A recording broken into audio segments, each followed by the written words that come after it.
안녕하세요. 책방 차차 달콤 엘리입니다. 오늘 여러분과 함께할 책은 유심리학 콘서트입니다. 이 책의 서문에서 심리학이란 우리 일상생활에 뜻밖의 영향을 주는, 그러나 자기 스스로 의식하지 못하는 가운데 이루어지는 마음의 작용을 다루는 학문이라고 이야기하고 있습니다. 예를 들어서 다른 사람 앞에 서면 얼굴이 막 빨개진다든가, 자신감을 갖지 못하고 늘 소극적이 되어 버린다든가, 혹은 신체에 콤플렉스가 있다든가, 누구에게나 이런 고민과 불만이 있게 마련이죠. 이런 고민과 불만을 해소하려면 어떻게 해야 할까요? 자신을 자기가 마음먹은 대로 움직일 수 있는 의지 인간이 되기 위해서는 먼저 자신의 마음 구조를 아는 것이 무엇보다 중요할 겁니다.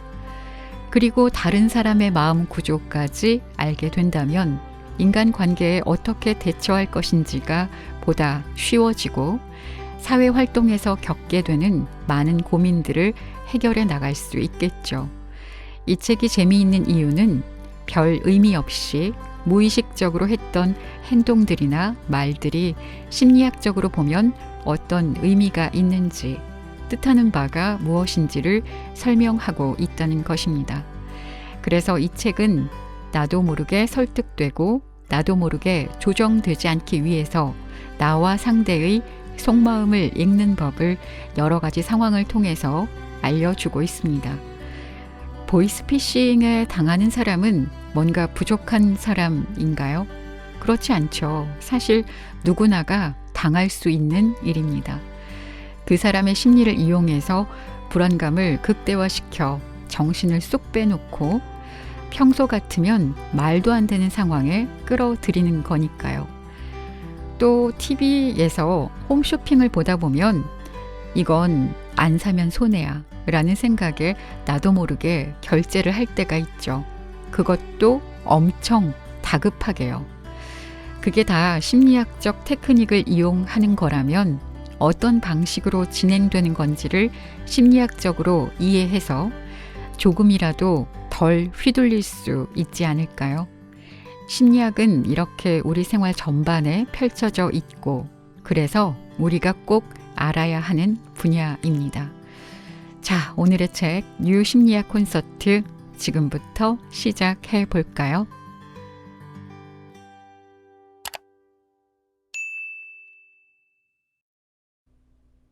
인사법으로 알 수 있는 속마음. 잠재된 우월감은 인사로 표출된다. 처음 사람을 만났을 때는 먼저 인사부터 하는 것이 보통이다. 비록 처음 보는 사람이라도 서로에 대해 아무런 생각 없이 만나는 일은 거의 없다. 늘 상대에 대한 여러 가지 상상이나 호기심 등을 갖고 있기 마련이다. 만일 일찍부터 만날 약속이 되어 있다면 그날까지 상대에 대한 사람들의 평판이나 실적을 넌지시 듣고 대강의 윤곽을 머릿속에 그려둘 것이다. 더욱이 사업상의 거래와 같이 자신의 이해와 밀접한 관계가 있는 경우라면 상대에 대한 강한 의혹도 가질 수 있다. 또 만나는 장소에서는 상대를 힐끗 한번 본 순간 어쩐지 기분 나쁜 녀석이군 이라든가 인상이 좋은데 하는 식으로 단정하는 일도 많다. 그러나 대개의 경우 이러한 감정이나 의혹을 서로가 인사하는 자리에서 노골적으로 드러내는 일은 별로 없을 것이다. 특히 그것이 애정이라든가 호감처럼 상대를 기분 좋게 하는 것이 아니고 좋지 않은 감정일 경우 거의 대부분의 사람은 그것을 베일 속에 숨기며 상대가 깨닫지 못하도록 애를 쓰게 된다. 그럼에도 불구하고 이미 억눌린 감정은 출구를 헤매다가 순간적으로 불쑥 고개를 내민다. 즉, 인사나 악수 같은 무의식적인 행동을 통해 나타나게 된다는 것이다. 그러므로 처음 보는 사람이라도 인사하는 방식을 잘 관찰하면 상대가 자신에 대해 갖고 있는 감정이 어떤 것인지, 나아가서는 상대의 인품까지도 짐작할 수 있을 것이다. 그런 사실을 확인할 수 있는 구체적인 예를 하나 들어보자. 카페에서 사람을 기다리고 있을 때의 일이다. 정장 차림에 40살 정도 된 두 사람이 서로 명함을 교환하고 있다. 두 사람을 유심히 관찰하면 한 사람은 인사를 할 때 허리를 살짝 굽히면서 상대의 눈을 똑바로 쳐다보았고, 또 한 사람은 몸을 깊이 숙인 채 눈을 내리뜨는 것이었다. 이것을 보면 두 사람의 관계를 바로 알아차릴 수가 있다. 즉, 상대의 눈을 똑바로 쳐다보면서 인사하는 것은 상대를 경계하면서 위압감을 주고자 하는 무의식적인 의도를 나타낸다. 반면에 머리를 깊이 숙임으로써 상대의 시선을 피하는 태도는 마치 충성스러운 개가 주인 앞에서 얌전하게 구는 것처럼 뜻대로 해도 괜찮다는 의미를 담고 있다고 볼 수 있다. 머리를 깊이 숙인 쪽은 성실한 사람일지도 모르지만 확실히 상대에 대한 열등감을 이렇게 무의식적인 동작 속에 드러내고 있는 것이다. 2, 3분이 지나자 상대를 똑바로 쳐다보면서 인사를 했던 사람이 다리를 꼬고 앉아 여유만만한 태도를 보였다. 그에 비해 상대의 눈을 보지 않고 인사한 사람은 의자에 살짝 걸터 앉아 몸둘 바를 몰라 하는 것이었다. 보디존을 침범하면 우세하다. 서로 잘 모르는 사람끼리 만난 경우 서로가 품게 되는 감정이나 호기심은 무의식 중에 우위를 점하려는 신경전으로 발전하는 경향이 있다. 그리고 그것은 인사 방식이나 시선 등에서 나타난다. 처음 만났을 때 우열을 가리려는 속성은 사람뿐 아니라 동물에게도 있다. 그러나 동물들은 인사 따위의 형식보다는 직접적으로 대치함으로써 결판을 낸다. 즉, 힘으로 우위에 서게 된 쪽은 위세가 높아지고 열세에 몰리게 된 쪽은 고개를 떨군 채 기가 꺾여 버리는 것이다. 이와 달리 사람에게는 사회 문화적 관계 속에서 행해지는 인사라는 것이 있어서 자기 주장도 은연중에 나타나게 된다. 앞서 다룬 심리술의 첫 단계로 고개를 숙여 하는 인사를 예로 들었지만 이때 상대가 자신과의 거리를 어느 정도로 잡는가를 관찰하는 일도 상대의 심리 상태를 읽는데 중요한 요소가 된다. 중년 여성들 중에선 인사를 할 때 일부러 두세 걸음 뒷걸음치는 사람이 가끔씩 있다. 이런 경우 상대가 겸손한 마음을 표현하려는 생각에서 그랬는지 모르지만 그다지 좋지 않은 인상과 어색한 느낌을 주기 쉽다. 상대와의 거리를 크게 잡으려는 것은 흔히 경계심, 겸손, 사양 등의 의사 표현이라고 생각되기 때문이다. 동양 사람들은 대개 인사를 할 때 거리를 두는데 심리학적으로 보면 이 거리는 상대와의 심리적 거리를 나타내는 것이라고 한다.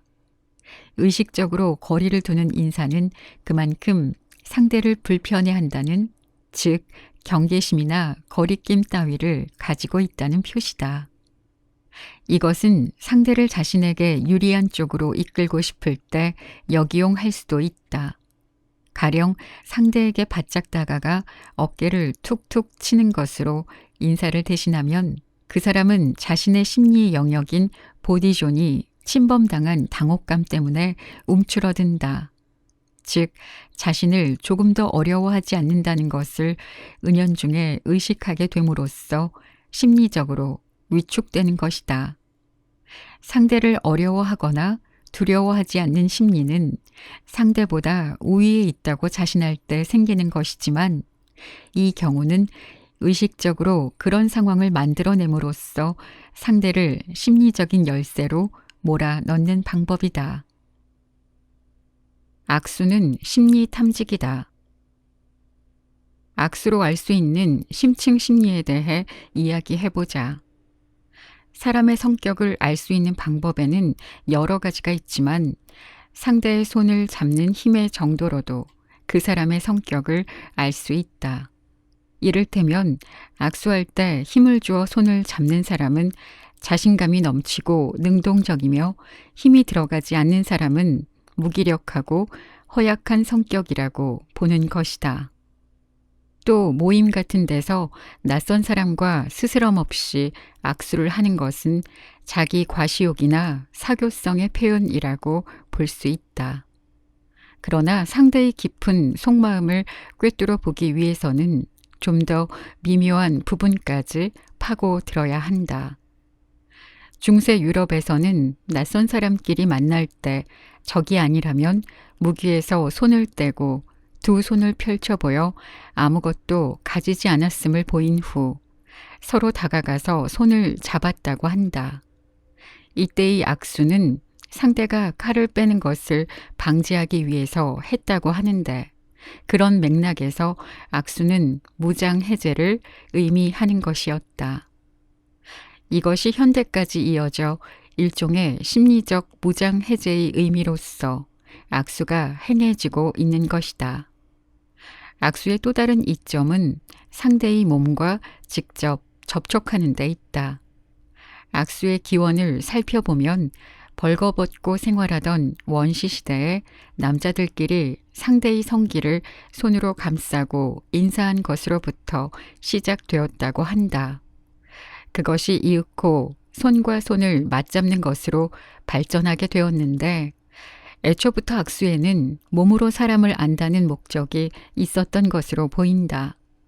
악수를 할 때 어떤 방법으로 상대의 미묘한 감정 변화를 읽어낼 수 있는지 구체적으로 알아보자. 먼저 손의 습한 정도로 상대의 감정을 판단해 볼 수 있다. 사람의 몸은 공포나 놀람 같은 감정의 변화에 따라 자기 의사와는 무관하게 자율신경이 움직여 호흡곤란, 혈압과 맥박의 변화 혹은 땀샘의 변화 등을 일으킨다. 운동 경기를 보다가 경기가 흥미진진해지면 손바닥에 땀이 축축히 배는 것과 같은 현상이다. 만약 손을 잡았을 때 상대의 손바닥에 땀이 배어 있으면 상대의 기분이 고조되어 있거나 마음의 평정을 잃고 있다고 보아도 좋다. 한때 과학수사의 베테랑으로 활약한 수사관이 경관들에게 신문악수법을 권한 적이 있다. 피의자를 신문하기 전에 먼저 가볍게 악수를 나누라는 것이다. 신문을 시작하면서 악수를 하고 핵심에 이를 때마다 자, 천천히 하자고 하면서 악수를 반복한다. 범인이라면 처음에는 건조했던 손바닥이 악수 횟수가 늘어감에 따라 땀이 흥건히 배어나오게 된다는 것이다. 수사에 흔히 쓰이는 거짓말 탐지기는 땀샘의 흥분을 기록하는 것으로 그 원리를 보면 신문 악수법과 크게 다르지 않다. 손에 땀이 난 여성을 공략한다. 범인 수사뿐 아니라 이성 간의 악수에도 이 방법은 응용된다. 겉으로는 차갑고 냉정하게 보이는 여성이라도 악수를 해보면 손에 땀이 나 있는 경우가 있다. 이때는 상대 남성의 용모나 신체 혹은 언행, 분위기 등이 어떤 흥분을 일으키게 했기 때문이라고 생각해도 좋다. 손에 땀이 난 여성을 잡아라 하는 말은 남성들 사이에 우스갯소리지만 정신적 발안을 생각하면 이건 역시 일리가 있는 이야기다. 이처럼 악수할 때 손을 잡는 힘의 정도나 손바닥의 느낌으로 상대의 깊은 속마음을 엿볼 수 있는데 인사의 경우와 마찬가지로 이 심리술을 역이용하면 상대를 제압할 수도 있다. 그 좋은 예가 텔레비전 인기 프로였던 형사 콜럼보에서 콜럼보 형사가 자주 사용한 악수법이다. 콜럼보 역을 맡은 피터 포크는 악수할 때 눈을 치켜뜨고 상대의 눈을 쏘아본다. 그러면 범인이 이 눈인사로 왠지 불안해진다. 더욱이 악수를 청해오는 손이 뜻밖의 크고 힘있기 때문에 자기가 처음부터 불리한 입장에 서게 되었음을 깨닫는다. 범인을 이런 심리 상태로 몰아넣은 후 상대의 반응에 근거해서 콜롬보 형사는 치밀한 추리력으로 사건을 풀어냈던 것이다. 이 밖에도 인사하는 방법 가운데는 말로 하는 것이 있는데 안녕하세요부터 서로 근황을 묻는 것까지 다양하다. 그중 심층 심리학적으로 의미가 있다고 생각되는 것은 몇 번 만나 서로를 알게 된 상태인데도 여전히 판에 박힌 인사밖에 하지 않는 경우다. 이것은 상대가 자신과 깊은 인간관계를 맺길 원하지 않는다는 의사 표시로 보면 된다. 왜냐하면 이는 교제상 형식만 갖추겠다. 우리 두 사람은 공적인 관계다라는 의사를 형식적인 인사 속에 숨기고 있기 때문이다. 다른 한편으로 생각하면 이런 사람은 매우 자기 방어적인 성격이라고 할 수 있다. 이처럼 고개를 숙여 하는 인사나 악수, 말 등의 인사 방식은 인간관계를 돈독히 하기 위한 표현 방법이다. 그러므로 그 안에 숨겨진 상대의 심층 심리를 재빨리 알아차려 적절하게 대응해 가는 것이 보다 원만한 인간관계를 유지하기 위한 첫걸음이다. 자신을 움직이는 심리술. 상대방을 설득하려면 먼저 자기 자신을 설득해야. 유능한 세일즈맨은 결코 수다스럽지 않다. 그러나 일단 말을 시작하면 자신의 찬 한마디 한마디가 상대방을 반드시 납득시키고 마는 마력을 갖는다. 아마 다른 사람을 설득하기 전에 먼저 자기 자신을 설득한 결과일 것이다. 다른 사람의 마음을 움직이기 위해서는 무엇보다 먼저 자기 마음의 구조를 잘 알아야 하기 때문이다. 실제로 이 설득이 얼마나 중요한가는 영업부 신입사원들을 연수 교육하는 데서 잘 알 수 있다. 대개 영업 실적이 좋은 회사일수록 교육이 철저한데 그 대부분의 시간이 자사 제품의 홍보에 할애된다. 제품의 기획에서부터 생산, 애프터 서비스에 이르기까지 그 제품이 소비자의 욕구를 얼마나 잘 충족시키는가를 가르치는데 이 교육은 제품에 대한 사원들의 이해보다 믿음과 긍지를 목표로 하고 있다. 이는 단지 제품이 훌륭하다고 사원을 설득하는 것이지만 이 초기 교육을 열심히 받은 사람일수록 계속 높은 영업 실적을 올리고 있었다. 예일 대학의 CI 호브랜드가 실시한 실험 결과로도 이 같은 사실이 증명되고 있다. 학생 그룹을 둘로 나누어 청중 앞에서 짧은 문장을 낭독하게 했는데 청중의 반응이 아주 다르게 나타났다. 즉, 단조롭게 원고를 읽은 그룹보다 감정을 넣어 연설한 그룹이 더 많은 공감을 얻은 것이다. 이 결과는 전자 그룹과 비교해 후자 그룹의 학생이 자기 자신을 설득하고 있었기 때문이다. 하나의 역할을 그냥 주어진 대로 연기해서는 식상한 것이 되고 만다. 역할을 받은 시점에서 그에 따르는 가치까지 믿게 되는 시점에 이르기까지는 상당한 거리가 있다. 이 거리를 좁히는 것이 역할을 자신의 것으로 잘 소화하여 주체성을 가지고 일에 몰두하는 원동력이 된다. 그리고 거기에는 먼저 자기 자신을 설득하여 역할을 보다 완전하게 하는 노력이 필요하다. 훌륭한 연기자들 가운데는 일상적이지 않은 좀 특별한 역을 맡을 경우 배경에 대한 학습뿐 아니라 실제 생활까지 착실히 해보는 이가 많다. 주어진 역을 능숙히 해내기 위해서는 먼저 자기 자신이 그 역에 익숙해져야 하기 때문이다. 간절히 행동하면 이루어진다. 세상에는 자기 성격이 너무 싫어 견딜 수 없다고 하는 사람이 뜻밖의 많다. 그러나 특별히 병적이지 않은 한 인간의 성격은 모두 장단점이 있어 끙끙대고 고민할 필요는 없다. 꼭 자기 성격을 고치고 싶다거나 좀 더 다른 인생을 살고 싶다고 간절히 바란다면 그 방법이 아주 없는 것은 아니다. 그것은 인간이 암시에 걸리기 쉬운 동물이라는 점을 이용하는 것으로 모리다 요법 등도 그 응용이라 볼 수 있다.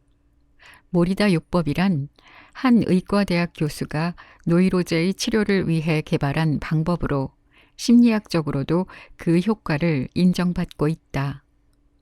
이 원리는 기분이나 증상에 구애받지 않고 쾌활한 듯 행동하면 쾌활하게, 또 건강한 듯 행동하면 건강하게 된다는 매우 간단한 것이다.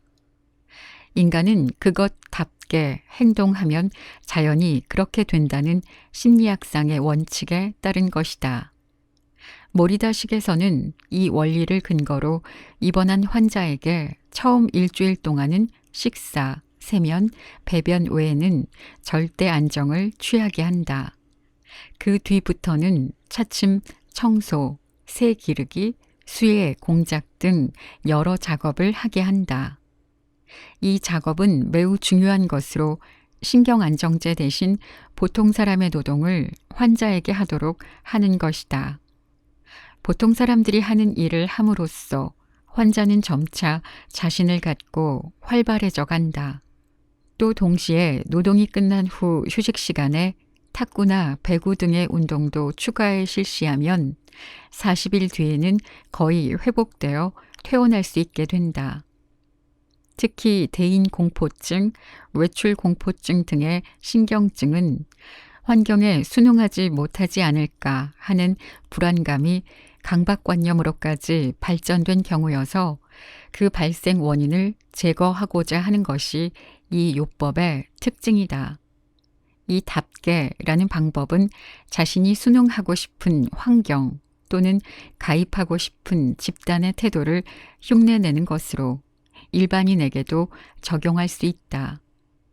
미국의 사회학자 마톤과 키트가 행한 미국 병사의 연구에서는 하사관의 태도를 흉내낸 병사일수록 더 많이 하사관이 된다는 결론도 나왔다.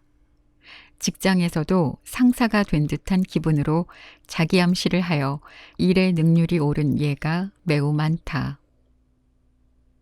성적은 교수와의 거리순. 50명에서 60명의 학생이 수강할 수 있는 강의실이 있다.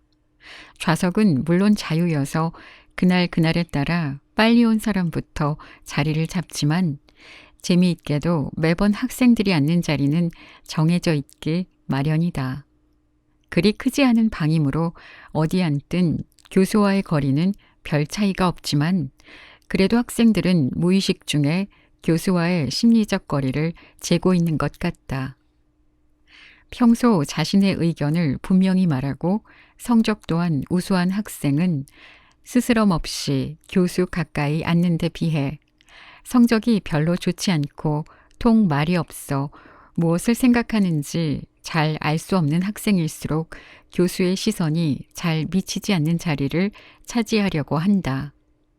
이 경향은 실제 윌리엄 E. 레이폴드의 실험으로도 증명되었다. 이것은 줄리어스 파스트가 지은 보디랭귀지의 대화자의 거리와 성격의 관계로 소개된 것인데 그에 따르면 먼저 학생들의 성격을 테스트하여 내향형과 외향형으로 나눈다. 그런 다음 그들을 똑같이 연구실로 불러 성적에 대한 상담을 하는데 학생들에게는 미리 3단계의 성적표가 주어진다. 낙제, 보통, 우수의 3 종류다. 성적표를 건네줄 때 낙제인 학생에게는 넌 정말 큰일이다. 이래서야 어디 열심히 한다고 볼 수 있겠니? 라고 말하고 성적이 좋은 학생에게는 앞으로도 열심히 하라고 격려해 준다. 그러면 우수한 학생은 선생의 가장 가까이에 앉는 반면 낙제한 학생은 가장 멀리 떨어져 앉는다.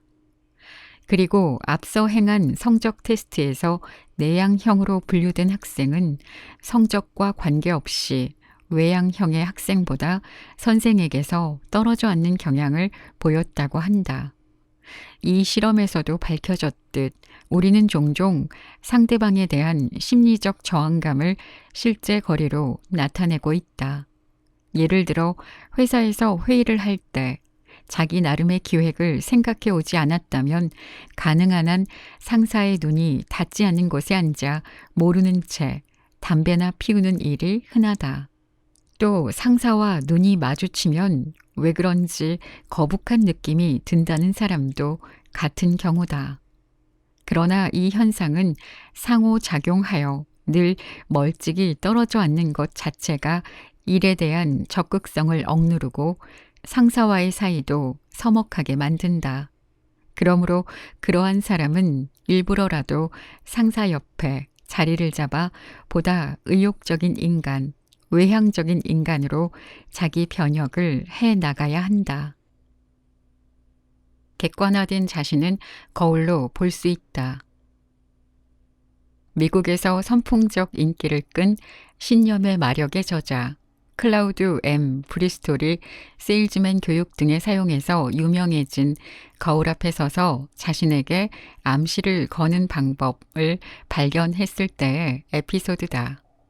그는 한 백만장자의 만찬에 초대되어 주인인 백만장자가 손님들에게 많은 잔을 받고 결국은 몹시 취해 침실 쪽으로 비틀거리며 가는 것을 보았다. 그래서 브리스톨은 그 백만장자를 도와주려고 침실 문 앞까지 갔다. 그런데 백만장자는 브리스톨이 와 있는 줄도 모르고 거울 속을 들여다보며 뭔가 열심히 중얼거리는 것이었다. 존, 넌 왜 이러는 거지? 손님들이 널 취하게 만들어 놓고 재미있어 하는 거야. 져서는 안 돼. 취해 있으면 안 돼. 넌 조금도 취하지 않았어. 자, 벌써 다 깼잖아. 오늘은 네가 주인이야. 존, 제발 취해선 안 돼. 이렇게 되풀이하고 있는 사이 자세가 단정해져 연회석상에 돌아온 그는 새로운 사업 계획을 아무런 막힘없이 잘 이야기했다고 한다. 이 백만장자는 거울로 자신을 객관화한 뒤 거울 속에 있는 또 하나의 자신에게 말을 건 것이다. 이 행위는 심리학에 비춰보아도 이치에 맞다. 왜냐하면 자기 조종의 원칙은 첫째가 자신을 객관화할 수 있는가 아닌가 하는 것이기 때문이다. 이 점은 자기 조종 능력이 매우 낮은 어린아이나 정신 이상자 등의 행동을 관찰해 본다면 아주 잘 알 수 있다. 내가 만나는 많은 환자 가운데서도 중증자는 거의 모두가 자신을 객관화하지 못하고 있다. 자신이 미치광이가 아닐까 하고 의심하는 사람은 진짜 미치광이는 아니다. 라는 말이 맞는 것처럼 중증의 정신병자는 그래, 나는 정신 이상이 아니다. 단지 사람들이 나를 미치광이 취급할 뿐이다. 라는 이야기를 한다. 자기 속에 빠져들어 밖에서 자신을 객관화하지 못하게 된 증거다. 이 자기 조종의 원칙은 여러 가지 형태로 응용되고 있다. 사이코 드라마를 통해 노이로제 환자에게 자신 이외의 인간 역할을 주어 자유로이 연극을 하게 해서 자신의 밖에서도 사물을 생각할 수 있는 계기를 주는 방법이 있다. 또한 문장이나 그림으로 자기 고민을 표현하게 해 일단 자신을 밖으로 표출시킨 뒤 그것을 관찰, 평가하게 하는 방법 등이 그 구체적인 예다. 생각이 현실이 될 수 있다. 지성이면 감천이다 라는 속담이 있다. 열심히 노력만 하면 무슨 일이든 이룰 수 있다는 뜻의 선조들의 가르침이지만 심리학에서는 노력하는 일보다 내가 할 수 있다고 믿는 것이 더 중요하다. 자신이 추하다고 믿는 여성은 꼭 추해진다. 어차피 떨어질 게 틀림없다고 믿는 수험생은 불합격하기 쉽다. 아마 재판에 질 거라고 생각하는 변호사에게 변론을 부탁하면 변론이 중간에서 흐지부지해져 결국 실패로 끝나고 만다. 수없이 선을 보고도 잘 되지 않는 사람은 대체로 자신은 여자에게 인기가 없으니까 딱지를 맞는 것이다 라고 미리 단념하고 있는 경우다.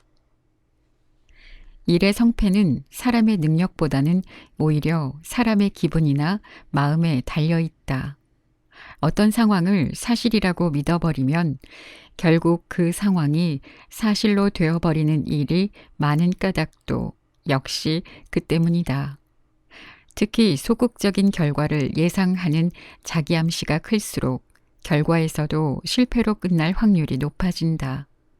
좋은 결과를 얻기 위해서는 무엇보다 자기 자신에게 좋은 결과를 얻을 것이라고 끊임없이 이야기하는 일이 중요하다. 그것이 자신감을 낳고 또한 좋은 결과로 이끌어 주기 때문이다. 이 사실을 가장 잘 증명한 연구로는 빈민가의 소년 비행을 추적한 미국의 심리학자 W.C. 렉스 박사의 보고서다. 박사는 범죄지대로 유명한 오하이오주 크란버스시의 초등학교 6학년을 대상으로 2개의 그룹을 선정했다. 주위에서 문제 알아보는 그룹과 성실한 학생이라 생각하는 두 그룹이다. 그리고 5년 뒤 추적 조사해 본 결과 이 소년들이 예상했던 대로의 과정을 밟고 있음을 알았다. 후자는 아무 문제도 일으키지 않았는데 전자 그룹은 약 30%가 평균 3회 이상의 소년 재판소를 다녀온 것이다. 렉스 박사가 문제아 그룹을 만나보니 그들은 자신들은 곧 경찰서 신세를 지게 될 것이라고 말하고 있었다고 한다. 그들은 자기도 모르는 사이에 자기 암시에 걸려버린 것이다. 학교를 졸업할 자신도 없고 자신의 일이 엉망인 것은 모두 부모 탓이라고 믿고 있었던 것이다.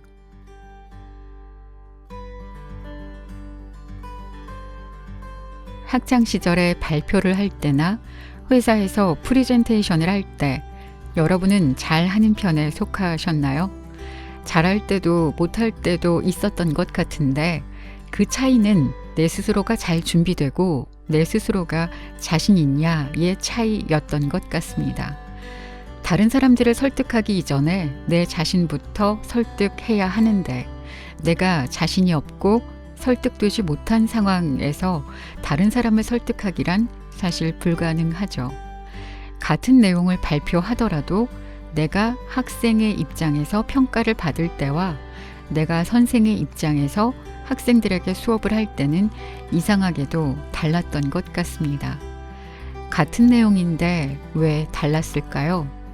내가 잘 아는 내용인데 왜 차이가 생기는 걸까요? 여러분은 그 답을 아시겠어요?